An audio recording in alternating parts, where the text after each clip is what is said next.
তৃণমূল কংগ্রেসের কর্মী সমর্থকদের হাতে প্রহৃত হওয়া বিজেপি কর্মীকে দেখতে বালুরঘাট থেকে ছুটে এলেন বালুরঘাটের সাংসদ পদপ্রার্থী ডক্টর সুকান্ত মজুমদার। তিনি শনিবার রাত 10টা নাগাদ গঙ্গারামপুর সুপার স্পেশালিটি হাসপাতালে পা রাখেন।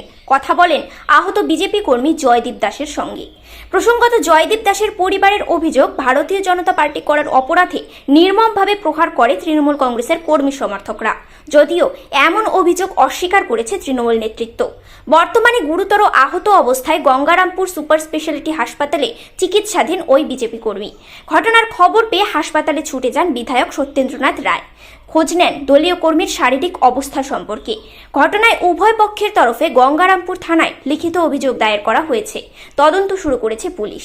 জানা গেছে, আহত ব্যক্তির নাম জয়দীপ দাস, বাড়ি দক্ষিণ দিনাজপুর জেলার গঙ্গারামপুর ব্লকের 3-2 বেলবাড়ি গ্রাম পঞ্চায়েতের পাটন দাসপাড়া এলাকায়।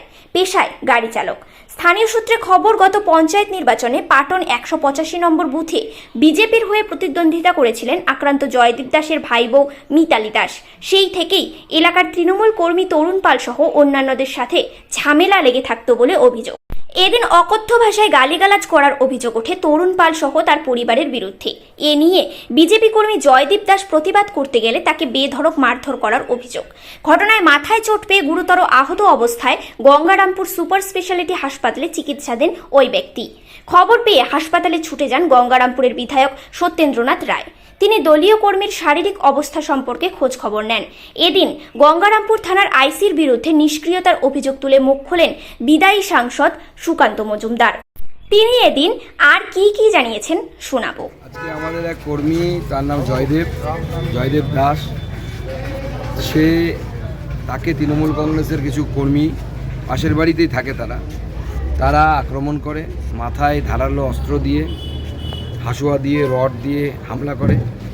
শুধু তাই নয়, তার বাবা আছে, সে সম্ভবত প্রতিবন্ধী, যে তৃণমূল কংগ্রেসের কর্মীর বাবা, সে তার পা জড়িয়ে ধরে পায়ের রগ কেটে দেওয়ার চেষ্টা করে। এখন তাকে হসপিটালে ভর্তি করা হয়েছে। তার স্ত্রীর শ্লীলতাহানির চেষ্টা হয় বলতে শ্লীলতাহানি করা হয়, জামা কাপড় ছেড়ে দেওয়া হয়। এখনও পর্যন্ত পুলিশ নির্বিকার, এখনও পর্যন্ত কেউ গ্রেপ্তার হয়নি। সে হসপিটালে ভর্তি আছে। আমাদের কর্মী সবাই আপনারা দেখেই এলেন, 7খানা স্টিচ পড়েছে। পরিবার আতঙ্কিত। এখনও পর্যন্ত এই গঙ্গারামপুরের আইসির যে ধরনের আমরা তার ব্যবহার দেখতে পাচ্ছি, আমাদের কেন্দ্রীয় নির্বাচনের কমিশনের কাছে এদের বিরুদ্ধে কমপ্লেন করা ছাড়া কোনো পথ থাকছে বলে আমার মনে হচ্ছে।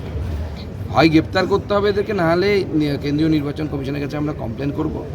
তো অ্যাটেম্প টু মার্ডার, তো তাকে বিনা জামিনে এসে ঘুরে বেড়াচ্ছে।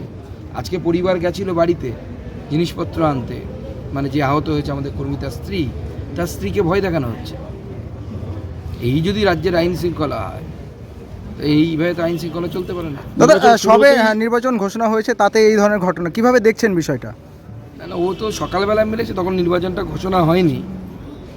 ঘোষণা হয়েছে দুপুরবেলা 3টে পরে। স্বাভাবিকভাবে ও ভেবেছে যে মেরেছে, সে ভেবেছে এখনও বুঝি পুলিশ ওদের দাদা দিদিদের কথাই চলবে। পুলিশ এখন দাদা দিদিদের কথায় চললে হবে না।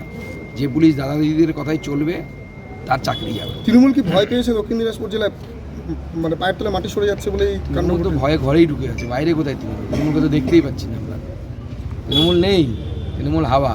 24-এর পর পুরোটাই হাওয়া হয়ে যাবে। সবে তো টিভিতে দেখতে পাচ্ছেন বিজেপির সিট কত আসছে, তৃণমূলের সিট কত আসছে, বিভিন্ন সমীক্ষা যে হয় সেই সমীক্ষাগুলো।